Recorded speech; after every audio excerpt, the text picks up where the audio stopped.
Philadelphia Imana iratsinda.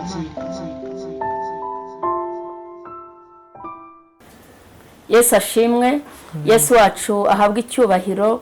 Bene data bakundwa, inshuti za Kristo, Imana yacu ihabwa icyubahiro. Dufite umurengezi wacu, nje kukubwira ngo dufite Yesu Kristo witanze ku musaraba. Mureke dukomerere mu mwami. Ntuzane ijambo rivuga ngo komerera mu mwami Yesu Kristo, komerera muri we, ntujarajare, ntucike intege. Nje kukubwira ngo komerera muri Yesu, komerera muri Yesu. Yesu harimo byose, Yesu harimo. Muri iyi ngero yaravuze ngo Yesu ni kama sari ya nyuki, ngo bonja sikia, ngo butamu sana. Yesu araryoshye, Yesu araryoshye, Yesu araryoshye, Yesu aryoheye twese abamukunda. Imana ishimwe. Nje kukubwira ngo komerera muri Yesu. Uyu munsi tugiye gusoma ijambo ry'Imana riri mu gitabo cy'Abefeso ibice bya 5. Turahera ku murongo waho wa 6. Reka twumve icyo Imana ishaka kuvugana natwe. Turi kumwe na Manase Mugisha, karibu tuguhaye ikaze. Murakoze. Murongo wa 6 turavuga ati ntihakagire umuntu ubohesha amagambo y'ubusa. Ntihakagire umuntu ubohesha amagambo y'ubusa. Ntihakagire umuntu uboshya. Ntihakagire umuntu bashuka. Ntihakagire umuntu uboshya ngo boheshe ibintu bidafite umumaro. Iri ni ijambo ry'Imana nkuzaniye. Ntibakakohesha ubusa ngo bagukure muri Kristo, ngo bakubwire ngo ntibigenda, ngo bakubwire ngo nta kirimo. Gukomerera muri Yesu. Nkuzanye ijambo rivuga ngo komerera muri Yesu. Gukomerera muri Yesu. Urashaka kurama, urashaka kugira icyo ugeraho, komerera muri Yesu.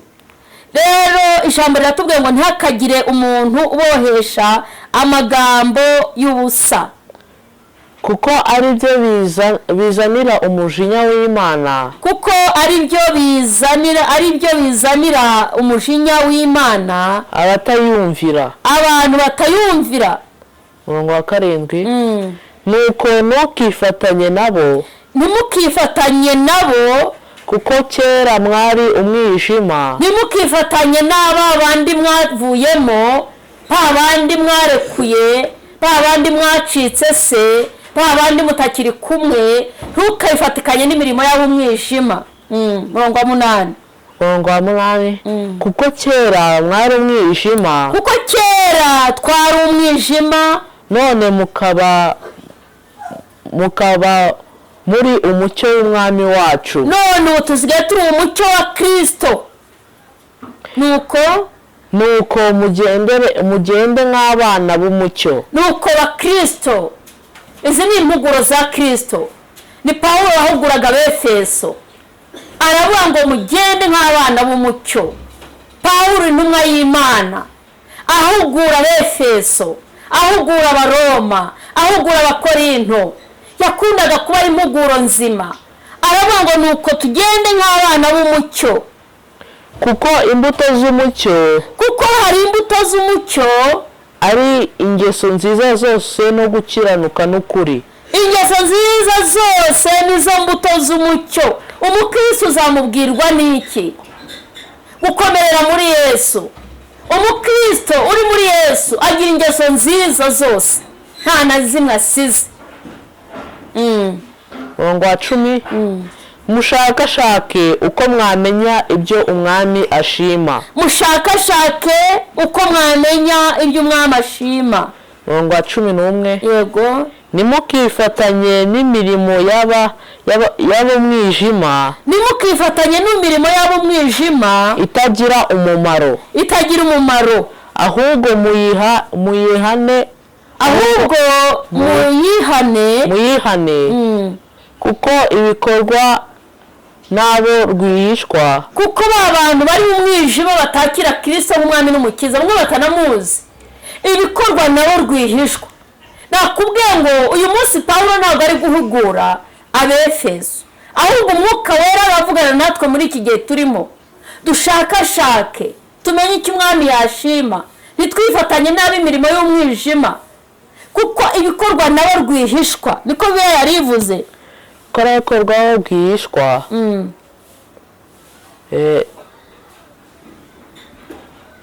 mushakashake uko mwamenya ibyo umwami ashima, kuko ibikorwa nabo rwihishwa biteye isoni no kubivuga. ibintu bikorwa nabo rwihishwa biteye isoni no kubivuga. Umurongo wa 13. Ariko byose iyo byatangijwe n'umucyo, ariko byose iyo bitangijwe n'umucyo, nabyo ubwabyo bihinduka umucyo. bariya nabo tubabwirije bagakizwa, nabo baba umucyo, bava mu byaha, bava mu mwijima. Kuko ikimurikiwe n'umucyo cyose gihinduka umucyo. kuko ikintu cyose kimurikiwe n'umucyo ubwacyo nacyo kiba umucyo. Umurongo wa 14. Yego. Nicyo gituma bivugwa ngo, nicyo gituma bivugwa ngo, usinziriye we, yewe muntu usinziriye w'umukristo, yewe muntu usinziriye wamenye Imana, yewe muntu usinziriye ukumva ibitotsi birakwishe, ntukijya muri burakeye, ntukijya mu masengesho, ntugifata yitatu, nta gihe ukigira cyo gusenga, uri bize, ubwo urasinziriye. Bibiliya iravuze ngo yewe usinziriye we, kanguka, kanguka uzuke, kanguka uzuke, Kristo abone uko akumurikira. Kristo abone uko akumurikira. Umurongo wa 15. Yego. Nuko mwirinde cyane uko mugenda, nuko mwirinde cyane bakristo, mwirinde cyane uko mugenda, mutagenda nk'abatagira ubwenge. mwirinde mw'abantu mwe gukomerera muri Yesu. Twakomerera muri Yesu gute? Twirinda. Iby'urugendo ni ukwirinda. Mureke dukomerere muri Yesu twirinda. Nuko mwirinde cyane uko mugenda. Migendere yacu tutirinze dusubira inyuma, tujya mu mwijima. Twakiriye Kristo, warabatijwe, wagiye mu mazi menshi, usigaye uri umuririmbyi, usigaye uri umuvugabutumwa, usigaye uri umukristo, ujya kwigaburo. Wirinde cyane, mwirinde uko mugenda, mutagenda nk'abo mwijima, ahubwo mugende nk'abana b'umucyo. Imana itugirire neza. Uru rugendo habamo kwirinda. Iyo utirinze uragwa, usubira inyuma, uba umujura, uba umusambanyi, uriba, urabeshya, ugira urugomo, urangana, urasebanya. Iyo hatagiyemo kwirinda, ndabizi ko ujya wirinda, kwirinda ugafata amarejime. Hari abantu bazi kwirinda, ntibapfe kurya ibyo babonye, bakirinda bakamenya aho bajya, bakamenya niyo bava. Ariko no mu gakiza ka Kristo no gukomerera mu mwami bidusaba kwirinda. Bibiliya yatubwiye rero umurongo wa 15 ngo nuko mwirinde cyane uko mugenda, mutagenda nk'abatagira ubwenge. Kuko tutagenda neza, iyo dupfa kugenda tukavuga ibyo tubonye, tukajya aho hose, tuba tugenda nk'abatagira ubwenge. Ahubwo mugende nk'abanyabwenge, ahubwo mugende nk'abanyabwenge, mucunguze uburyo umwete kuko iminsi ari mibi. Ucunguze uburyo umwete bakristo. Nimureke ducunguze uburyo umwete. Torero biradusaba gucunguza uburyo umwete. Iminsi ntabwo ari myiza, iminsi ntabwo ari myiza. Pawulo arabwira Abefeso ati mucunguze uburyo umwete. Uyu munsi niwo ubwirwa, ntabwo iminsi ari myiza. Cunguza uburyo umwete, komerera mu mwami, genda uko Imana ishaka kugenda, genda uko Imana ishaka, kora ibyo Imana ishaka, yoboza Imana inzira, yigisha inama, komanga iritaba, komanga irakingura, vugana nayo. Imana itugire neza. Nuko mwirinde cyane uko mugenda, mwirinde uko muvuga mw'abakristo mwe. Nkuzana ijambo ngo komerera muri Yesu. Ahandi hose ni imisenyi, ahandi hose ni ibyondo. Udakomereye muri Yesu nta hantu wakomerera. Komerera muri Yesu, wanga ingeso mbi, wikwiganyira, wicika intege, wikuka umutima. Iyo twizeye niyo kwizerwa. Komerera muri Yesu. Wubatse urugo rurakunaniye, urumva rukugoye, urabona umusozi uriho ari muremure, urabona uri munsi yayo ukabona utawurangiza, urabona uri hejuru yayo ukabona uri bumanuka ukagwa. Komerera muri Yesu gusa, mwikomezeho, mufate umukomeze, mwirinde uko mugenda, mwirinde uko muvuga, mwirinde. Imana idushoboze. Amen. Umurongo wa 17 nuko ntimukabe abapfu ahubwo mumenye icyo umwami wacu ashaka. Ntimukabe abapfu ngo mwirare mwifate uko mutari. Ntimukabe abapfu wa Kristo, Imana nineguruzwa izuru. Ntimukabe abapfu bene data, Imana yacu yashakishwa. Kujya mu mazi gusa ntibihagije, kwitwa kwakijwe ntibihagije, kubura umudiyakoni ntibihagije, kubutanga icya 10 n'amaturo ntibihagije.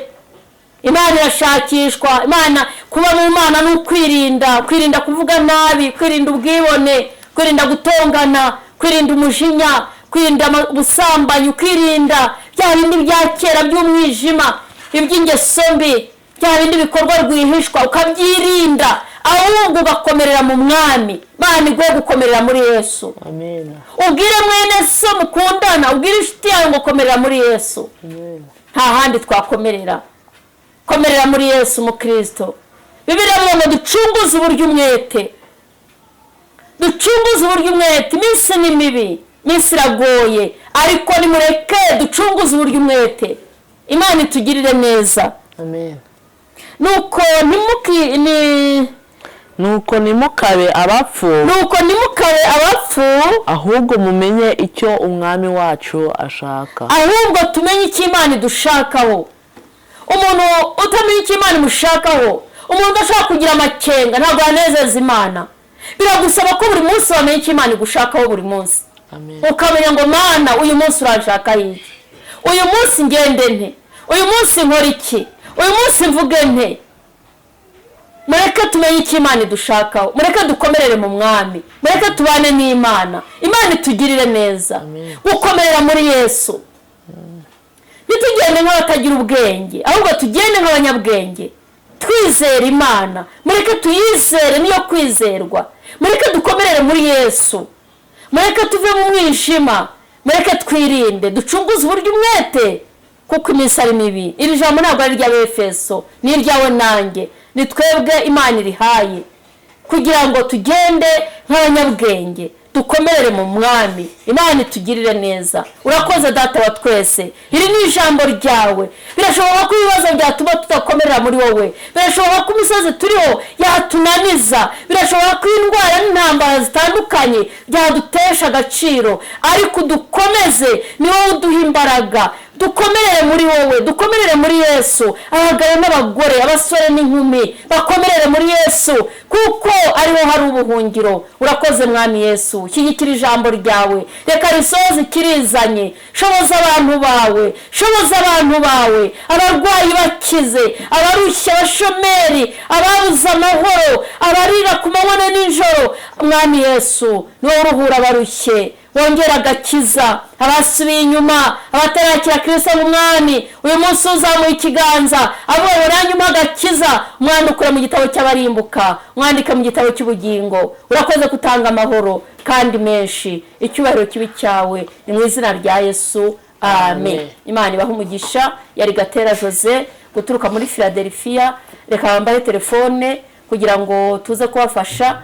Ni 0788 50 98 94 0788 50 98 94. Imana y'amahoro ibagire neza. Amen. Philadelphia, Imana irakira.